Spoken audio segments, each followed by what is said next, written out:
On va parler d'un autre type de constituant qui est le syntagme verbal, en anglais verb phrase.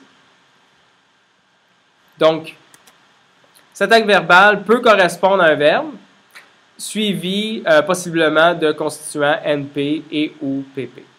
Donc, on a toutes les variations à laquelle on peut s'attendre. Donc, ça pourrait être seulement un verbe, comme ça pourrait être un verbe suivi d'un NP, un verbe suivi d'un NP, d'un PP, un verbe suivi d'un PP, et ainsi de suite. On a des exemples ici. Suivi juste d'un NP, ça pourrait être prefer a morning flight. Suivi d'un NP, suivi d'un PP, ça pourrait être leave Boston in the morning. Verbe suivi d'un PP, ça pourrait être leaving on Thursday. Mais en fait, donc ça, c'est ce qu'on a vu dans notre exemple simple, mais des cas encore plus complexes qui sont possibles.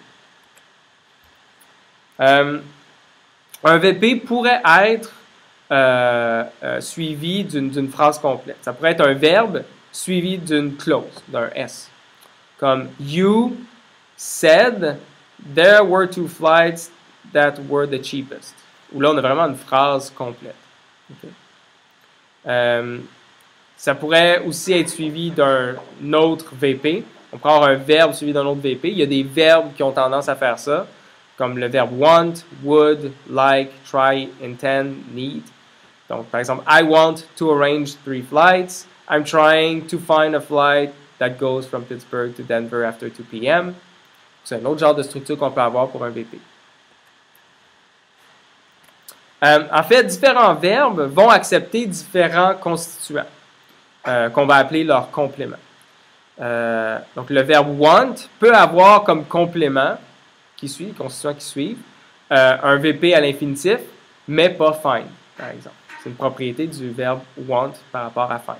Je peux dire I want to fly to Dallas, où j'ai un VP infinitif avec la forme to quelque chose, tandis que je ne pourrais pas dire I find to fly to Dallas. Okay. Donc, clairement, ici, ça veut dire que ce qui suit va dépendre de la nature même, du choix du verbe juste avant. Donc, notre exemple, les verbes qu'on va appeler transitifs, comme find, vont accepter un complément NP en objet direct, mais pas les verbes intransitifs comme disappear. Donc, I found a flight, c'est bon. I disappeared a flight, ça ne fonctionne pas. Okay. Donc, ça, c'est un autre exemple du verbe qui va accepter des constituants qui vont suivre, donc des compléments qui vont varier en fonction du verbe. Donc, différencier finalement ces verbes-là en fonction des compléments qu'ils peuvent supporter, c'est ce qu'on appelle en anglais la subcategorization. On a distingué les cas des verbes transitifs versus intransitifs, mais en fait, des catégories verbes, il y en a des centaines. Okay? Jusqu'à 100 catégories de verbes. Ce qu'on fait pour les représenter, ben, ça prendra un symbole non terminal pour chaque catégorie. Donc, par exemple, verb with NP complement, verb with S complement, verb with MVP complement, ben là, on pourrait faire la liste pour chacun des cas.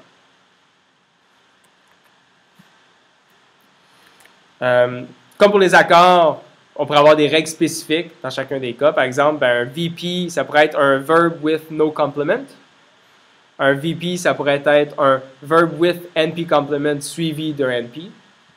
Un VP, ça pourrait être un verb with S complement suivi de S.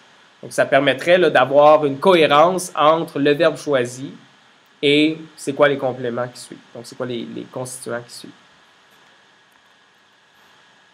Donc, les types de compléments supportés en fonction de la catégorie, on va parfois appeler ça des subcategorization frames. Donc, ici, on a des exemples de différents frames. Par exemple, le frame nul, ça veut dire des verbes finalement qui supportent le fait de ne pas avoir de complément. Le frame NP, ça va correspondre aux verbes qui permettent d'avoir un NP comme complément. Puis on en a d'autres, NP suivi d'un autre NP, PP from, PP2, ainsi de suite. Donc ça, on peut distinguer plusieurs cas comme ça, et tous ces cas-là, on les appelle des subcategorization frames. On peut voir les auxiliaires un peu comme une catégorie en soi, avec ses propres types de compléments.